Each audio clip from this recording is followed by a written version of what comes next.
This is Smart Investing with Mike Wren. Securities and advisory service offered through KMS Financial Services. This is Smart Investing with Michael J. Wren. With Michael's producer, Chris Martin. You can email us your questions. Go to smartinvestingshow.com to see how. For I have the pride, the privilege, nay, the pleasure of introducing to you the one, the only. This is Smart Investing with Mike Wren. Well, hello, everybody. You have pressed play on another podcast of the Smart Investing Show, where, number one, we try to take the topic of investing, make it easier to understand, so we don't use jargon. Or at least we try not to, unless I want to appear more smart and uppity than I really am. And that's when I call you out, because I don't understand what you're saying. And two, we try to get you good, relevant information on each and every show. In other words, you rarely, if ever, hear me quote the S&P 500 because that's pretty much useless dribble. And thirdly, we try to be entertaining. And with us, that just happens kind of naturally because that's who we are, right? Mr. Chris Martin, the producer extraordinaire across the table from me. Isn't that correct? You know, I was thinking while you were saying that, you listen to these other podcasts of like investors and stuff, and you think they're probably wearing polo shirts and suits, and they showed up with their little coffee, and they drank it with both hands wrapped around it, and you're wearing a bike shirt, and I'm wearing a Brooklyn Nine-Nine shirt. Yeah, exactly. Biking shirt. Yeah. An Italian one, no less. Yeah, I know. Kind of highbrow. You'll notice I said biking shirt. I didn't say what the word was because I know I'd say it wrong. So yeah, and it might not be podcast approved. Are they a sponsor? Kind of, yeah. Okay. They get my butt to work. No. When I don't feel. By the way, I've been commuting a lot to work on my bike and on the trail instead of dealing with cars. Pretty nifty. I will say that when it was 100 degrees, the day before it truly got to 100, when it might as well be 100, I was riding home, and it is. You can get the cool air from the river because the Centennial Trail is along the river. And there's a few parts where it's nothing but trees. It's where all the hobos hang out, but you just ride kind of quicker. But yeah, it's kind of nice. The only thing that I don't like about the summertime is I have a sensitive nose, and it's like I smell every dead thing within 100 yards.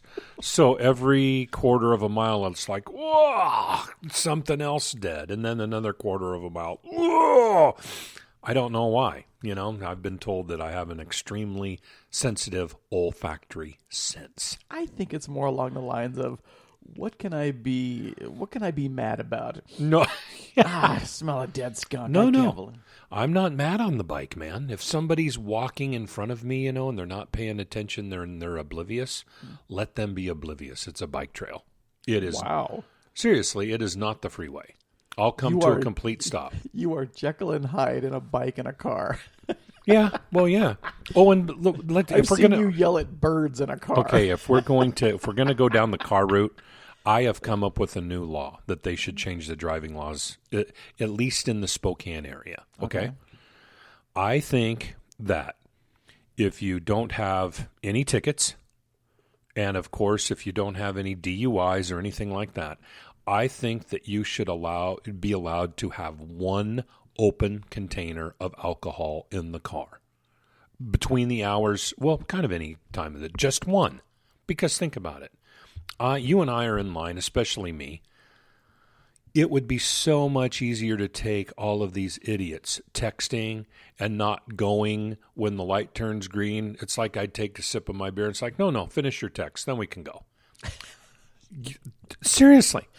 If I had a beer in there, or one, or a rum and Coke, it's like, yeah, fine, pull out in front of me. I don't give a shit. I'll just break a little bit, take a sip. It'd be pretty much like driving in Pend Oreille County, but in Spokane. There's going to have to be a lot of stipulations to your. I know. I know it's 21 fanciful. And not have any tickets. Yeah, but do you know what I mean, though? Nobody's really driving anymore. They're attending the car. They are in the car. Their hand is on the steering wheel, but their brain is attached to their cell phone. So they've got a smartphone, but a dumb brain.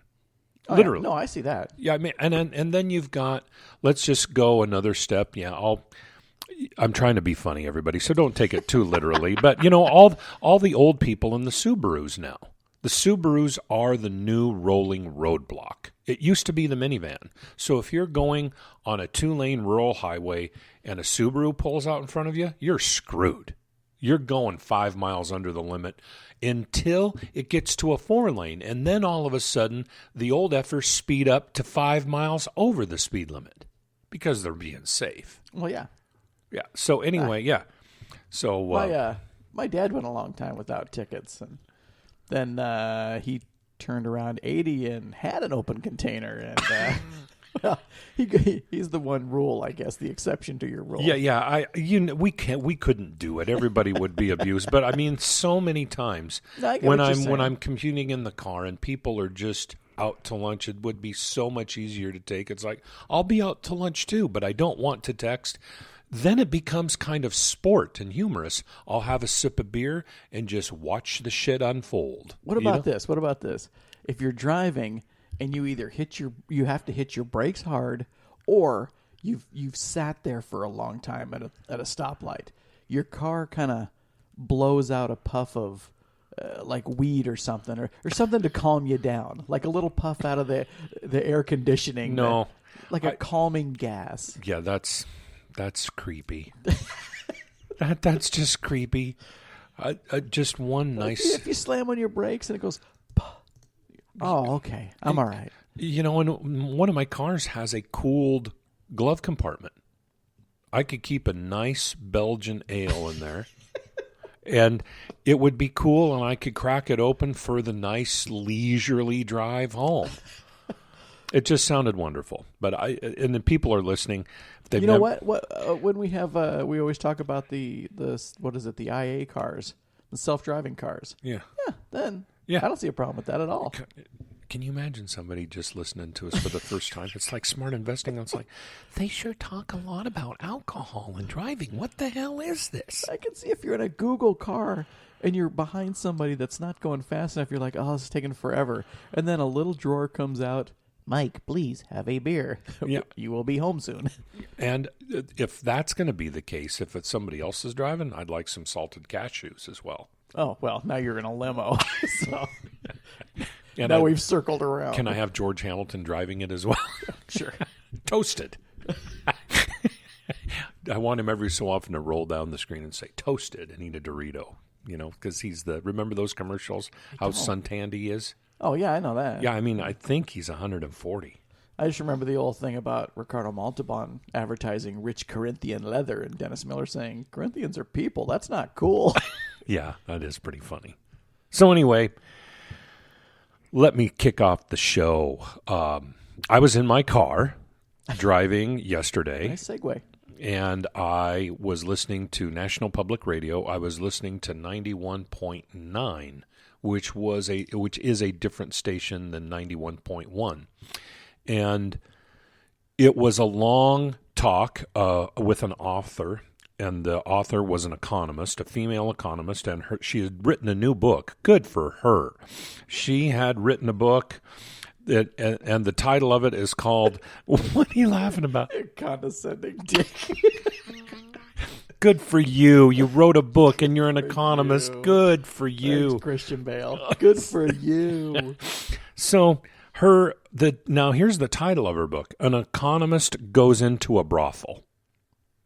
So what the book is about is it's about mitigating risk. She was talking about how, legalized brothels, the price is much, much more because everything is above board and safety. And both parties in whatever sort of transaction that you have are willing to pay more money to have a safer transaction. Okay? Well, you're willing to pay more money so you don't get caught with your pants down when the cops bust in. I guess so. I was just trying to keep it simple because what I really want to get to is she started to talk about how she's interviewed risk avoidance mathematicians and so on, and she started talking about investments. And the dribble that this woman spewed was such a line of BS that I can't even tell you. Basically, if you were to read anything by Benjamin Graham or Warren Buffett, take the opposite view and then make that her view on investing. It's like, and so the moral of the story is when you have somebody like an economist that just wrote her book, good for you, that she is starting to talk about investing, make sure that you turn it off. Because she doesn't know what the hell she's talking about. And she was saying so many fanciful things that if she was licensed, she would get into trouble.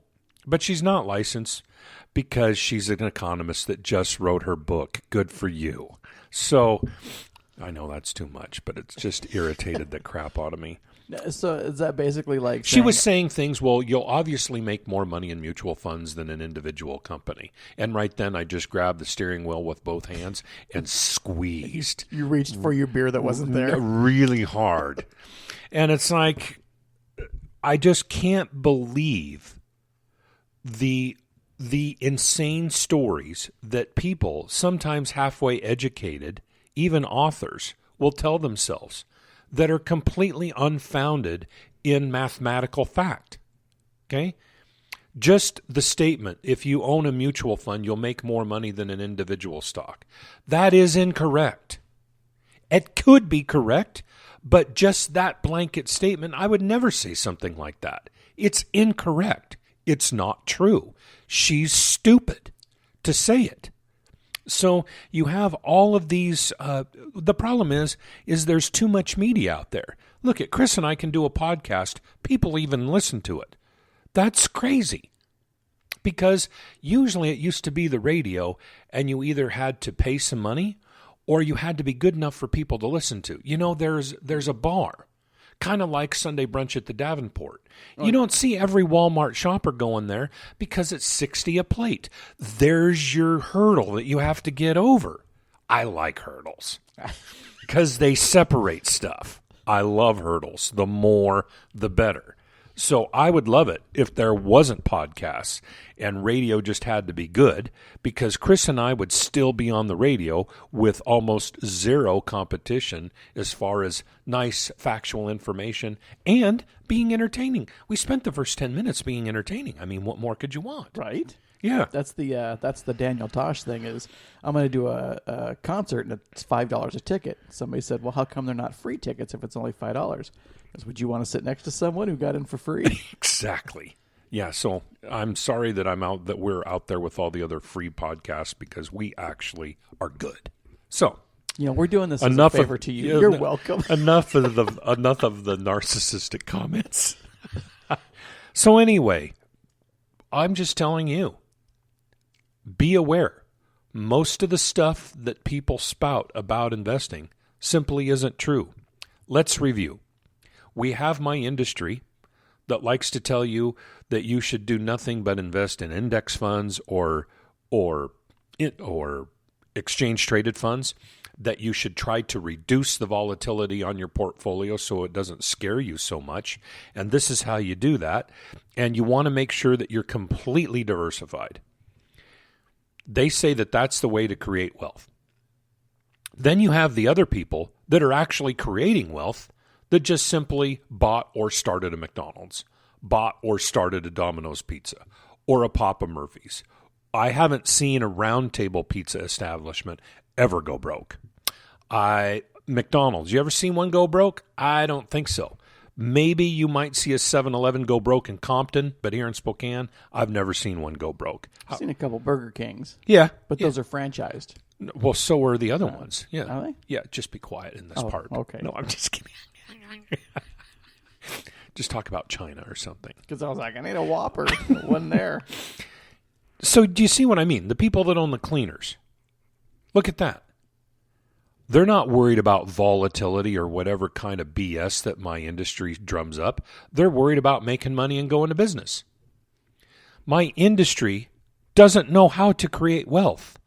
My industry knows how to give you the perception that they're creating wealth. Most of the time, their wealthy clients were wealthy before they started dealing with them. They either have a successful business or had a successful business, or more often than not, they had successful parents. And on that same line here, for those of you out there that maybe aren't clients of mine that are listening to this podcast, and your mom and dad have more investments than you. When your mom and dad get older and they get forgetful, that just doesn't mean that automatically you are now endowed with their decision-making capability. It just means that your mom and dad are still more successful than you in terms of them being able to control their emotions and making good decisions, and you're not. And they are getting a little bit forgetful, but that doesn't make you God's gift to the financial world. It makes you the son or daughter of a very successful parent where you don't know sick 'em. Hey, dummy. Just because the bar's been lowered doesn't mean you're smarter, dummy. Yeah, I had to tell that to somebody. And to the mom, it's like, I know that you're 87 getting forgetful, but that doesn't all of a sudden mean your son's a genius. And she laughed. She's a retired doctor. Yeah, she started laughing hysterically. I think I have a new idea for our T-shirts. Yeah, and the son was like just high and mighty. Well, I don't think this and that. It's like, you make $12,000 a year and live in a small town in Idaho, and you're giving an opinion to your mom that's accumulated $3 million. Where is this right? Listen, shut up. I'm sure he has at least 500 followers, so I know that he's probably... Oh, I'm sure he doesn't. I know the Idaho town. The population of this Idaho town is 1/3 of 500. So anyway, I'll get off my high horse, but there's just so much BS out there, and the nice clinical way to put it is that people are delusional, or they're telling themselves a story that isn't true, just like some of the people downtown, the outfit that they wear where you can see the rolls of fat, sticking out, and that doesn't quite fit. They've told themselves that it fits. Between us. Okay. I told you that was the only shirt I had left. Well, I try not to. I don't dress the finest every day because it's Spokane. And I will stand in the mirror and I'll try to make sure that I don't look foolish. There's some people out there that look kind of foolish. There's some people who look up to Punky Brewster. Think, she was a trendsetter. So I'm just saying that where I'm trying to get with this, I'm not trying to throw rocks at everybody. It's just you can easily tell that a lot of people, even myself, I'll catch myself sometimes telling myself a story that isn't true. And if I say it out loud and it kind of wrinkles my face, well, it's probably not a true thought or emotion. Well, not emotion, a true thought or belief that you have inside. So, where do we go from here? And no idea. Yeah. Here's a cure for everybody out there listening to this podcast that wants a good vaccination against all the BS that you hear from virtually everybody. This is the best inoculation that I can give you and vaccination. Go get the book, The Intelligent Investor, written by Benjamin Graham. Go get it and force yourself to read the sucker. And then keep it somewhere where you can refer it to where when you hear some radio show, when you hear some advertisement, you hear some self-appointed savior of all the scared investors out there that says that they have a new mousetrap. Go ahead and listen to whatever. Go ahead and indulge yourself in all that stuff. Then you'll be able to open the book, The Intelligent Investor by Benjamin Graham. You will be able to look at the chapters and figure out which chapter will deal with whatever dribble that or diatribe that you just heard on the news or that you read. Because the Intelligent Investor book works. The other stuff typically doesn't. Okay? I qualified it. Typically, it doesn't. If you read The Intelligent Investor and you have a good grasp of yourself, you probably will get less fearful with the market ups and downs. Because my industry, again, tells you to try to get the volatility out of your portfolio. The volatility is where the magic happens. I don't care if the world is crapping their pants one day and taking hallucinogenic drugs the next. If they're doing that, it makes it so much easier for me to find the good deals and see the bad deals. It's so easy. When other people are behaving like a machine, a computer, or an idiot, it makes my job easier. So a lot of folks in my industry and a lot of people in the world, well, you can just get a robo-advisor. Go for it. Please. One more person I don't have to be at Sunday brunch with. Seriously, that's what I'm thinking about. Go ahead and write your book. Go to some Ivy League school, study the history of tea right along with your economics degree. Write a book. Perfect. At least I won't have to be at Sunday brunch with you. You'll be making enough money to go to Sunday brunch, but it's going to have too much cholesterol and fat there, so you'll go someplace that's more vegan. So, what? I just trying to keep a list of all the people we've insulted this. It's getting bigger and bigger. Our listenership just declining. It's like boom, boom, boom, vegans, a whole city in Idaho. I didn't name a city. I didn't name it. What would you call it? Like an outpost? Well, where's the kid live? I don't even want to. Compound? Is that what people are listening? Is that where he lives in a compound? No. I'm wondering if that's what people that are listening to the podcast, if that's stuck in their head now. I wonder where that son lives. They're not even listening to anything else. I wonder where the hell he lives. I wonder who his mom is. I wonder if that's my doctor. I have a female doctor. I wonder if she does have a dumb kid. I wonder if that's him. Okay. You could have just said how to make $1 million and somebody's still off. Now, could it be Josie? No? Let me see. Vernus? She's got a dumb kid. Boy, I know a lot of people with dumb kids. Well, there was lead in the Silver Valley. Oh, there's a clue. Now all of a sudden it's a Harry Potter movie. Oh, there's another clue, Harry. Somebody killed us, and now this is just clues we're leaving behind. Exactly. So another part of the show.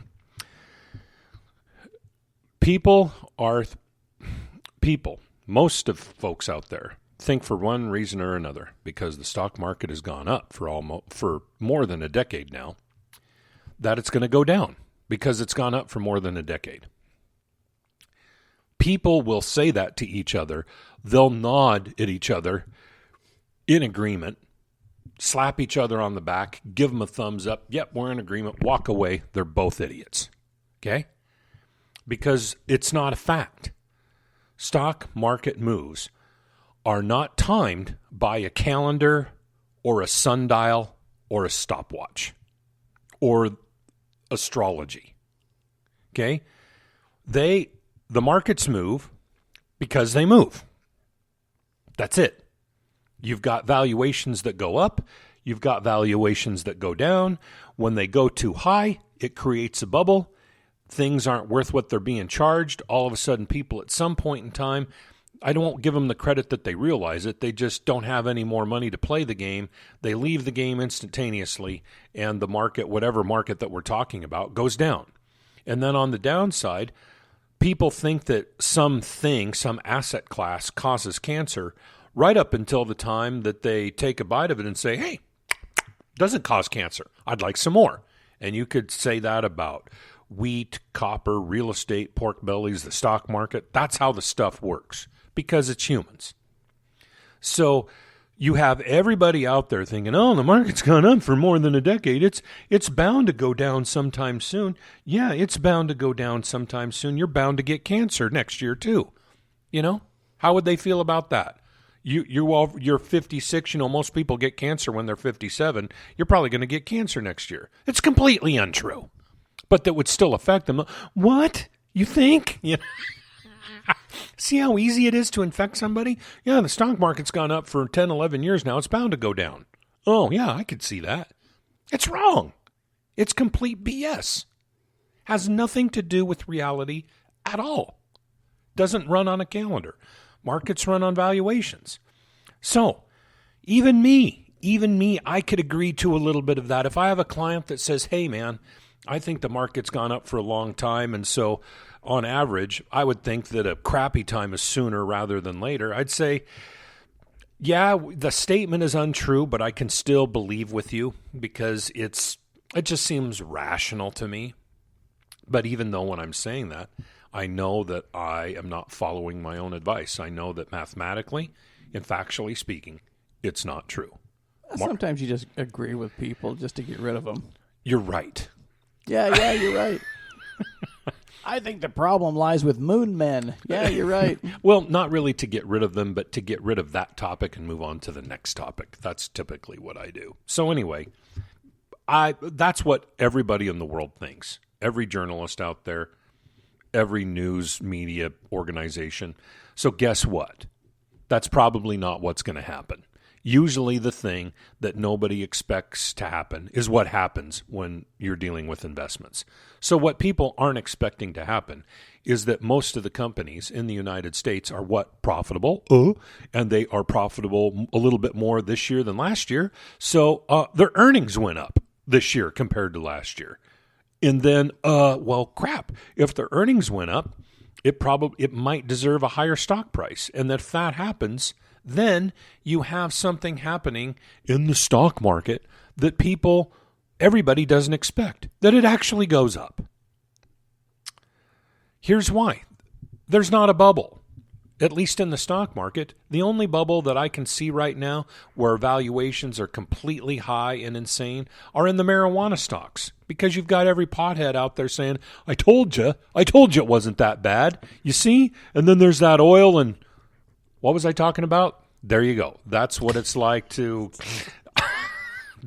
That's commentary from the pothead down the street. The problem, and this is totally unprofessional or whatever you want to label me as, the problem with like the pot stores is you've reached a clientele that thinks, most of them think, well, I can open a store.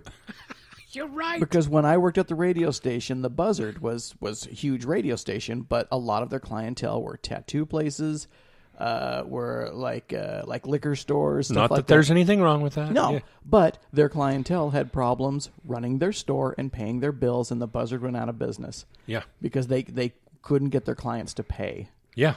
I mean, that's what I heard. But that's just kind of, I can run a store. Can you?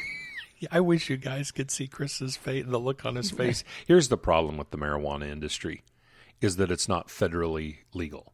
If it was federally legal, then these businesses could actually have a bank account, and they could actually deal with a large commercial bank, and they would be bona fide then. And then you wouldn't have as much corruption, and you wouldn't have all these people being paid cash. Yeah. That's the problem. I knew a couple of tattoo guys that always had wads of cash. Yeah. Just cash. So anyway. Not saying everybody. Yeah, but that's the problem. Don't email me. That's the problem with the marijuana industry right now. So there's a bubble in valuations there. Where is there another bubble? There's a bubble in risky high-yield bonds in the United States. It's such a big deal that the largest rating agent, one of the largest rating agencies, Morningstar, this year they actually made a different category to rate bonds. They have a high-yield bond category, which used to be risky, and now they've come out with an additional category that's called core high-yield bond. So the core high-yield bond is just like the high-yield bond funds of yore, that they are made up of bonds sometimes from issuers that are so small that they can't get a rating. Sometimes they're made up of bonds from issuers that do pay their bills on time, but they are making such small amounts of money that maybe in the future they won't pay their bills on time, so they don't have as good of a credit rating. Same thing when you have a company floating a bond issue as a person trying to buy a new Ford pickup. They're looking for the credit rating. So the companies that have lower credit ratings are forced to pay a higher interest, and therefore you have all of the people in the United States that think the stock market is too high, too risky, going to go down any second because it's gone up for a decade or more.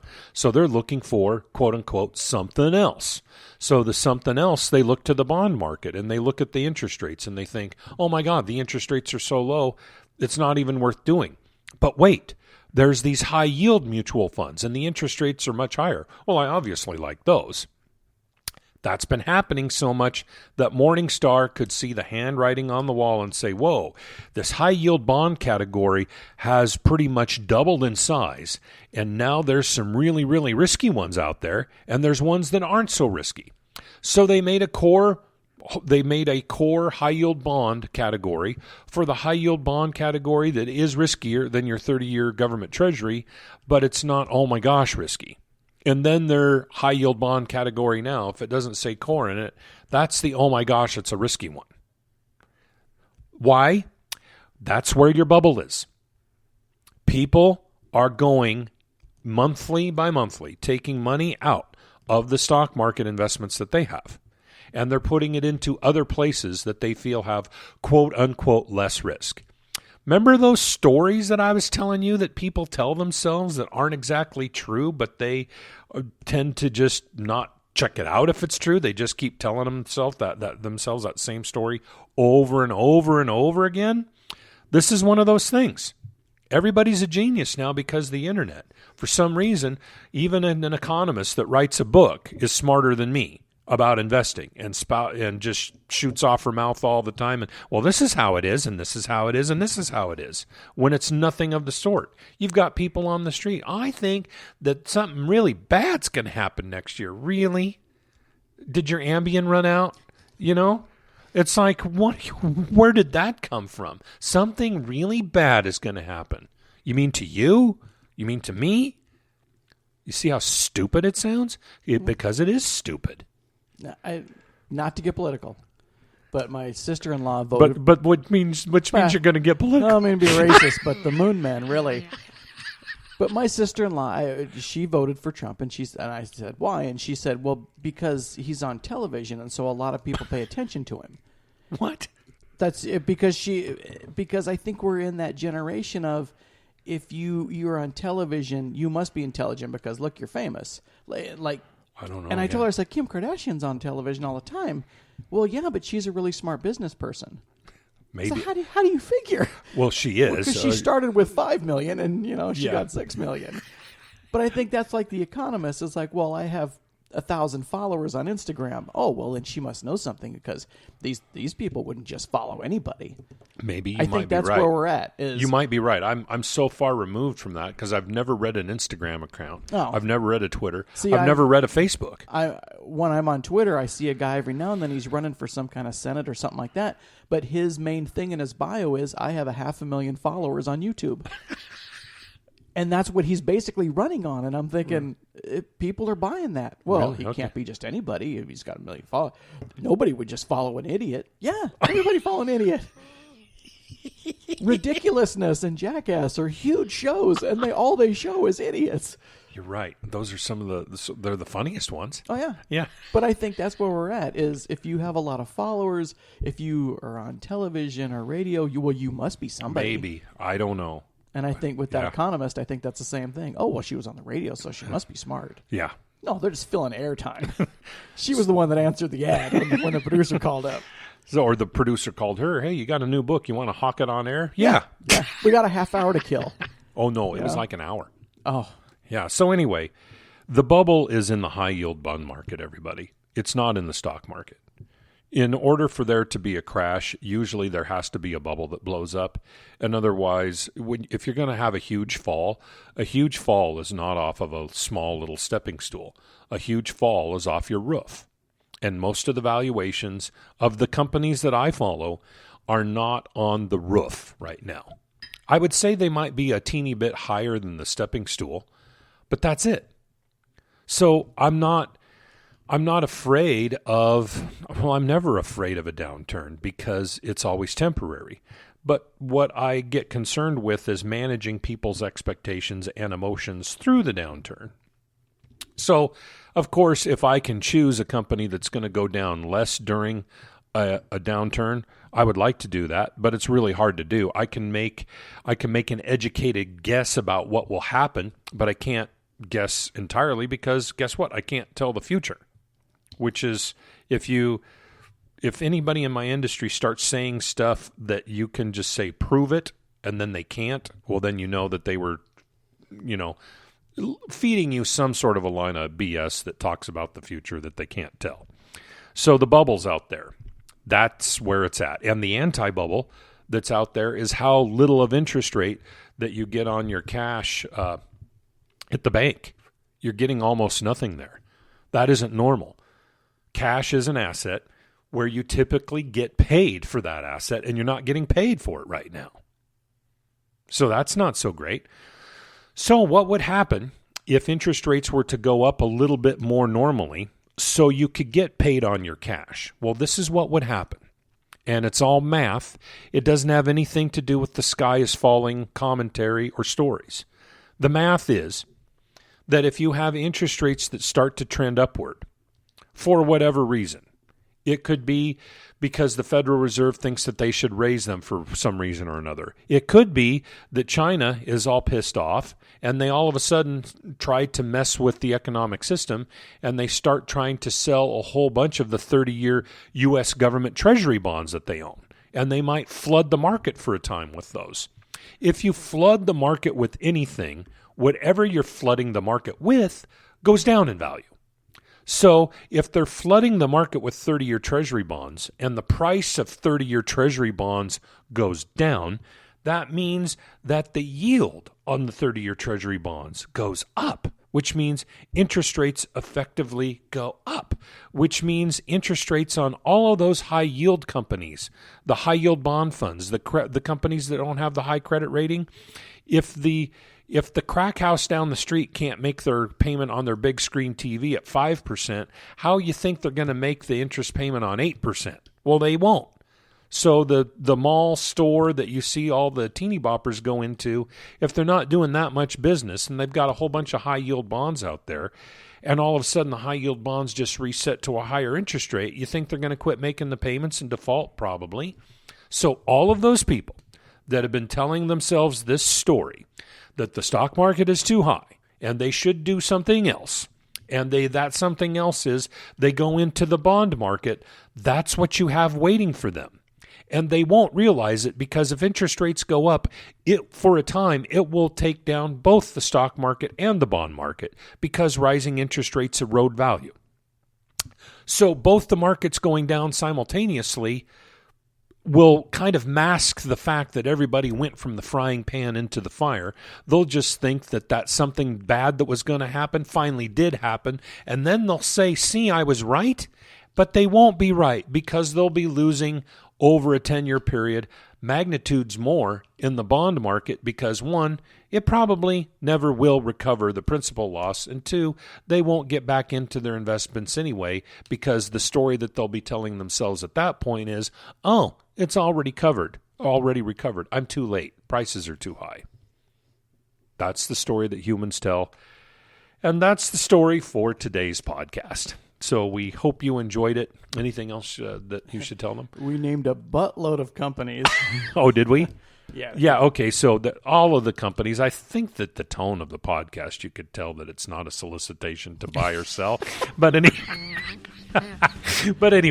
I'm going to start investing in smart cars, though. But it's not.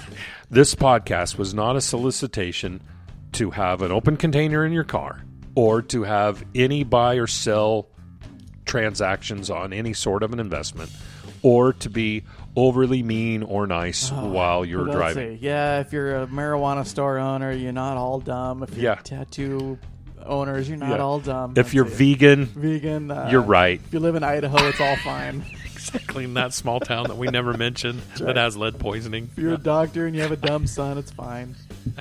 Okay, anyway, thanks for listening. We'll be back again next week.